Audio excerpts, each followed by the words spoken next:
Hey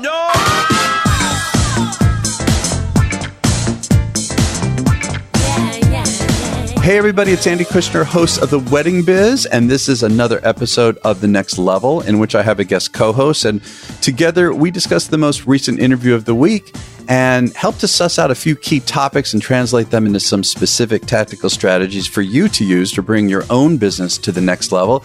And before I introduce today's illustrious guest co-host, I want to mention last week's interview. If you happen to miss it, it was part 2 with Meryl Snow of Snowstorm Solutions, who I first interviewed and released on July 1st. And I felt there was so much more to cover with Meryl that we went ahead and did a part 2 at the recent NACE convention where we both spoke. Meryl is quite well known in the event wedding catering space. She's also just an incredible consultant, particularly with sales. So if you missed it, be sure to check it out in part 1 also. So today's guest co-host is Tait Larson, co-founder of the wildly popular online wedding resource, Style Me Pretty. Tait and his wife, Abby, bootstrapped Style Me Pretty and grew it to one of the largest reaches in the industry and then sold it to AOL in 2012.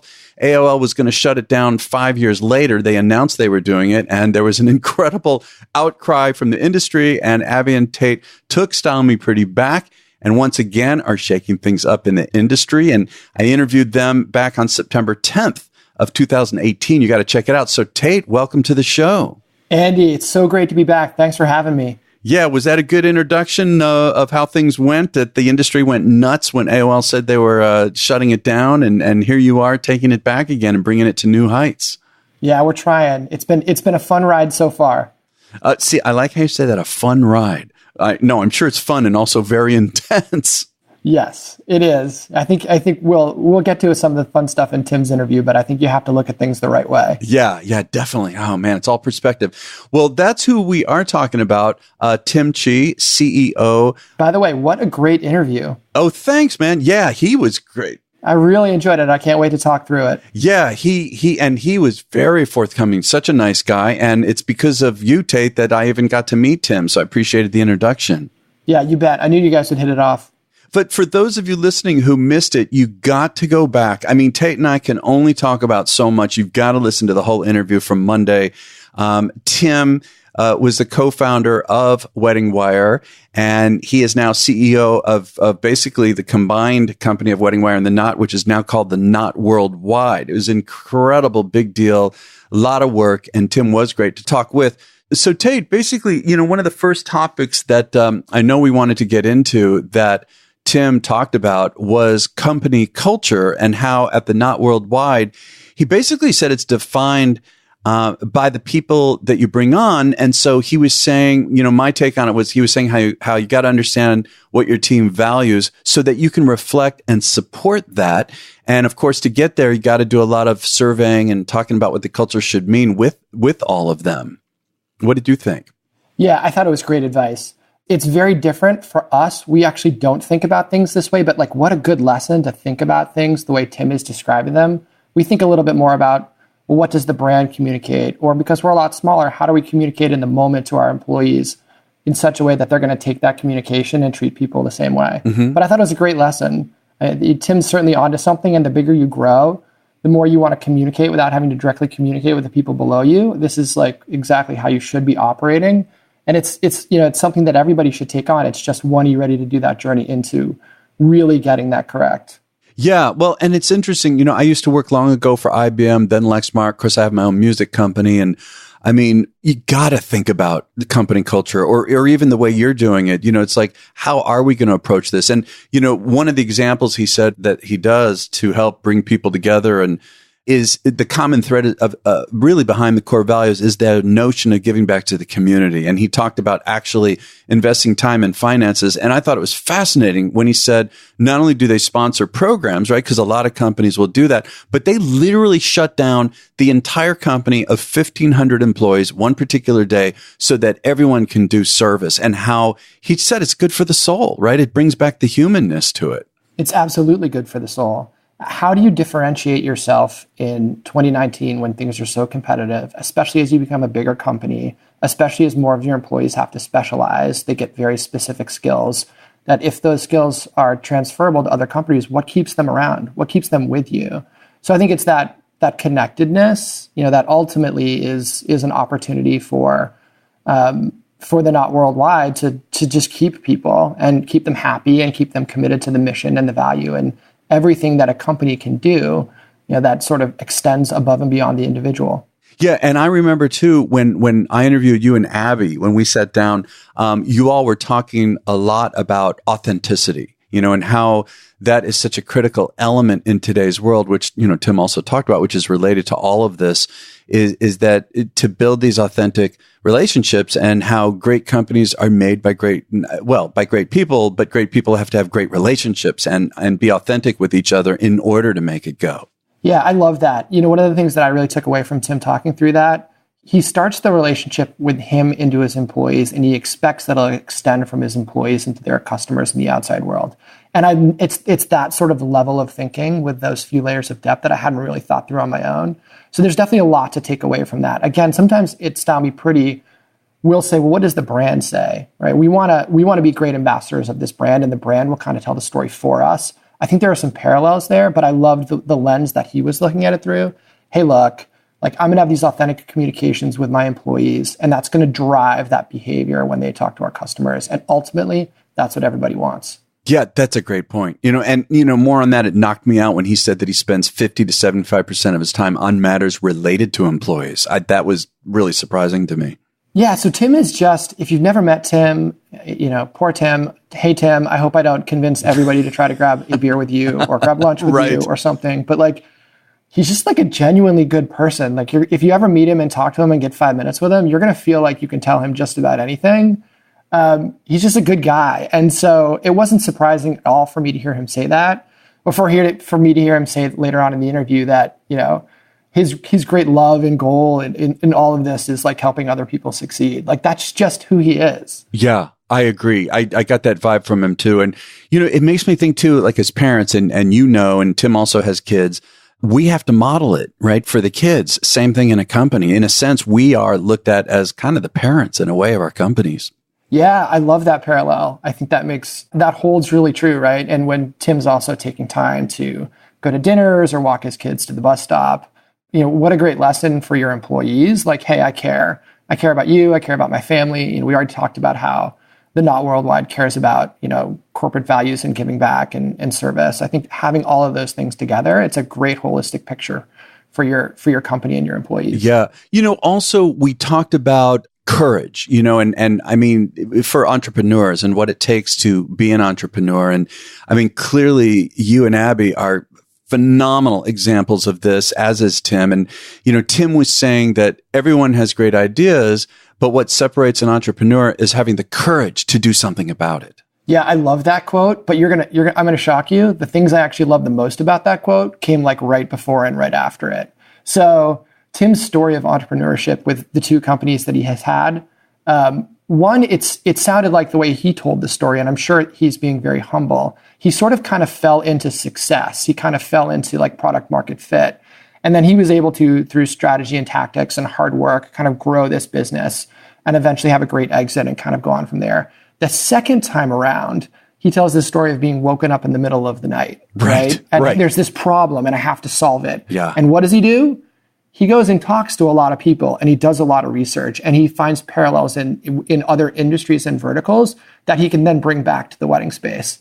So I think there's a lot of courage and stupidity in putting one foot in front of the other, but you have to have that courage and intelligence to be no, I'm going to survey the landscape. I'm going to get really smart about this. I'm going to make sure that when I put that one foot in front of the other, I'm going the exact right direction.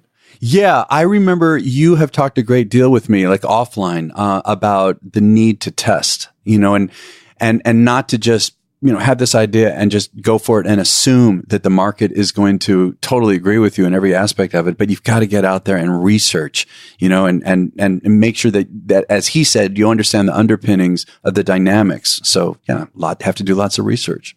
Absolutely.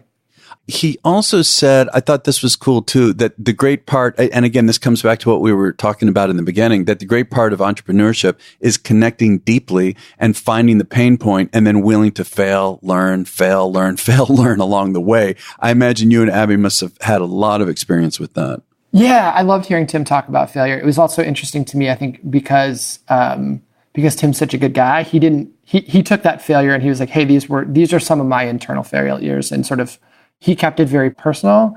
When I think a lot about failure, I think like everything feels like a failure. And I think it's the perception of failure that is probably the most interesting aspect of failure in a vacuum to me. I think when we think about life and sort of how we structure all of these different opportunities and how we kind of like judge ourselves, somebody recently told me you kind of look at everything as either a goal or you look at it as just an expectation, right? So goals and expectations. If I wake up every day and I have too many expectations about how the world is, I'm going to have, a warm bed to sleep in and healthy kids and, my dad's not going to get sick. All of these little bitty things. Yeah. I'm just setting myself up for something kind of falling off.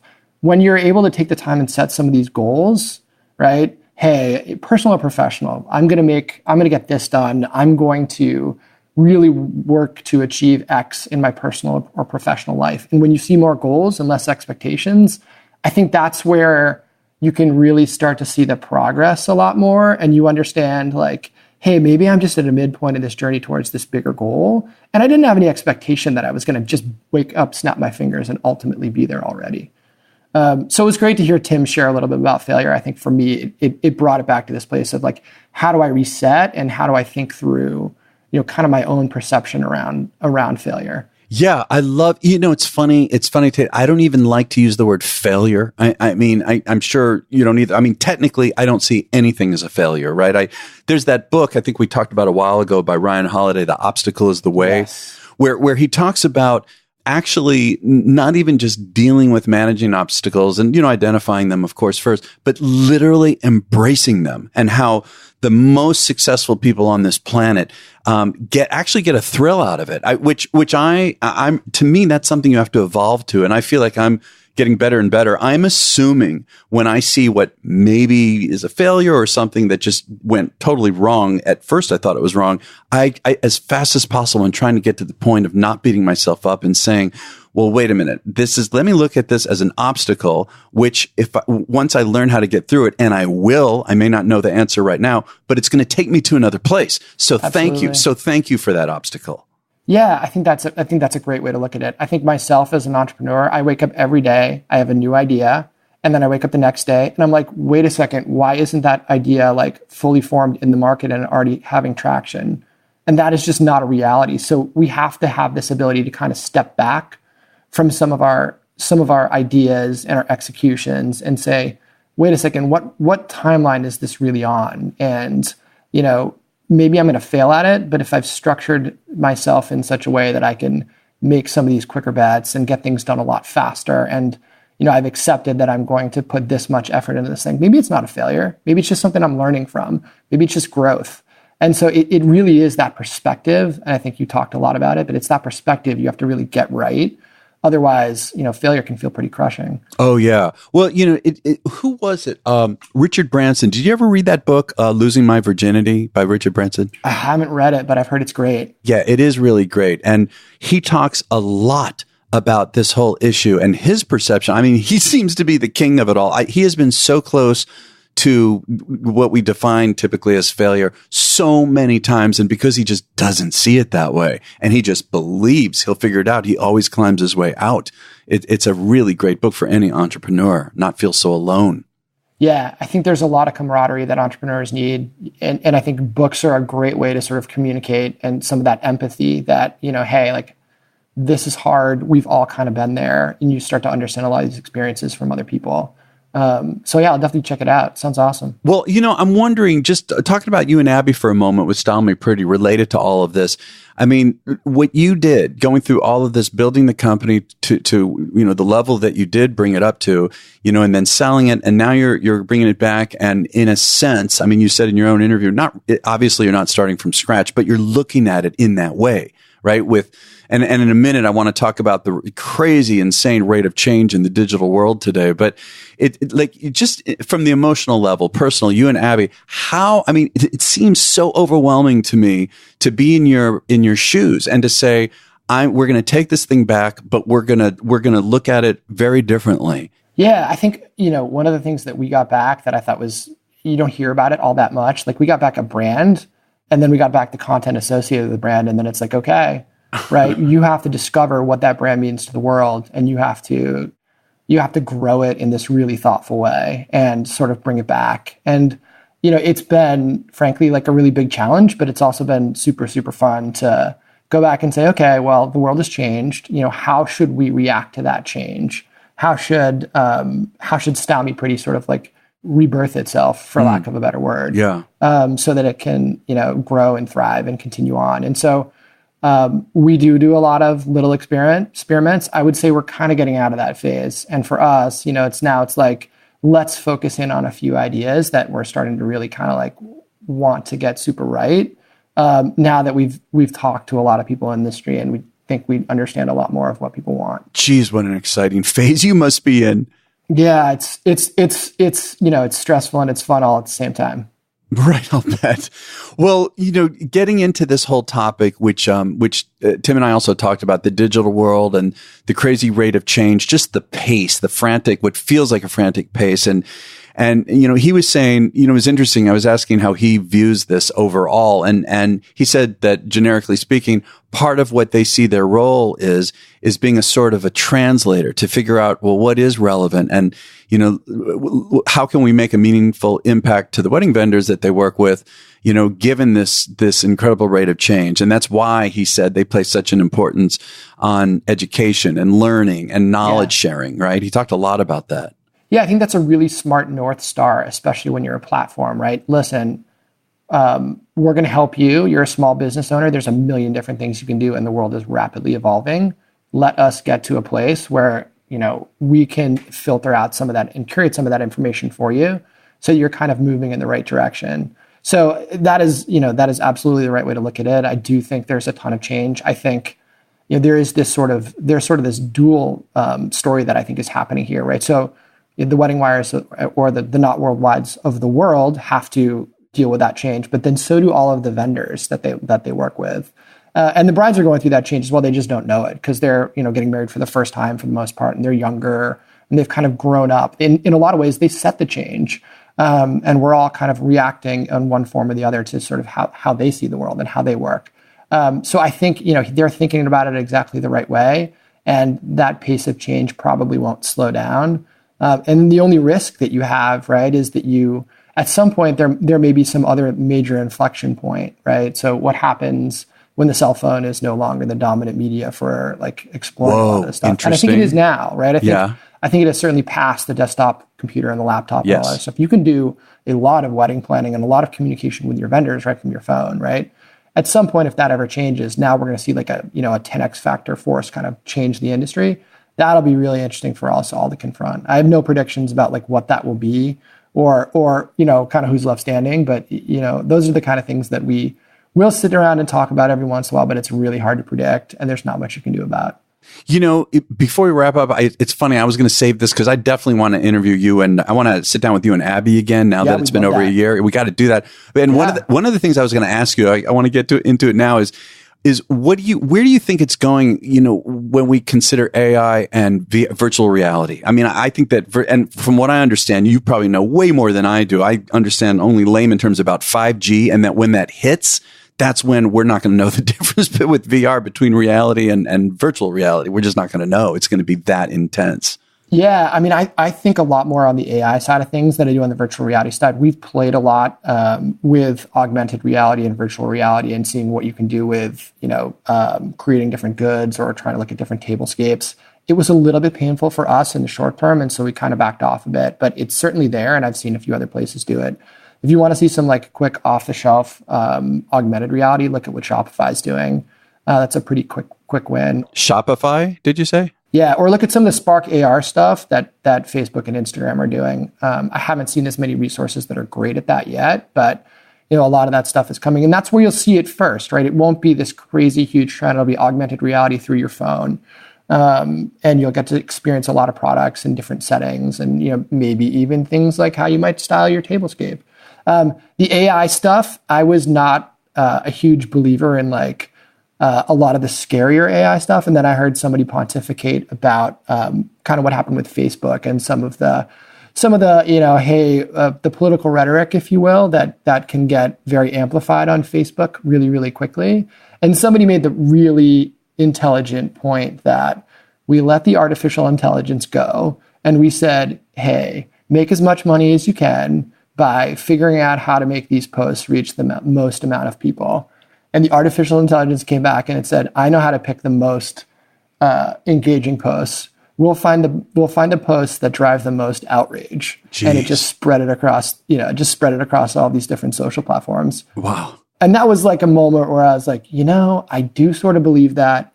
And man, isn't it scary how somebody at these different social media companies probably didn't realize what they were unleashing on the world. Yeah. And now suddenly we have, claims of basically a lot of people's political views being kind of gamed by these different social platforms and a lot of angst and hostility that's created by these social platforms. It's certainly nothing that I think anyone intended. It's just a consequence of letting artificial intelligence kind of like drive the truck. Wow. Well, this is all we have time for today. I mean, Tait, man, thank you so much for participating. This flew by. I felt like we just spent about a minute and a half talking. I know. Are you sure this has been like the full 15 or 20 minutes? I don't believe it. It's actually over 20. Yeah, we've broken the barrier here. Well, like I say, I'm going to come back to Boston. We're going to get together and really dig in again. I want to hear what you guys are doing now. Nice. Can't wait. Yeah. This was super fun. Thanks for having me on, Andy. Yeah. Well, and I want to thank everyone for listening, and be sure to check out Tait and Abby's site, Style Me Pretty. What is the best way to check you all out on social media? And obviously the website is stylemepretty.com. How else should they check you out? Yeah, just stylemepretty.com. I think all of our handles are at Style Me Pretty. So mostly you're going to see us on Pinterest, Instagram, and a little bit on Facebook. Okay. And I'm going to put in the show notes the link to the interview from September 10th of 2018. It was really wonderful with Abby and Tait. And also for Tim and the Knot Worldwide, the website is thenotww.com. Again, thenotww.com. Got to check it out and see what's going on. It's just absolutely incredible. Had such a great time with Tim. And also take a look at the show notes at theweddingbiz.com. And be sure to follow us, particularly on Instagram at theweddingbiz. And please share this with people so that more people can find us. Give us a great review. And want to thank our sponsor, Kushner Entertainment at kushnerentertainment.com. And we'll catch you all next week on The Wedding Biz.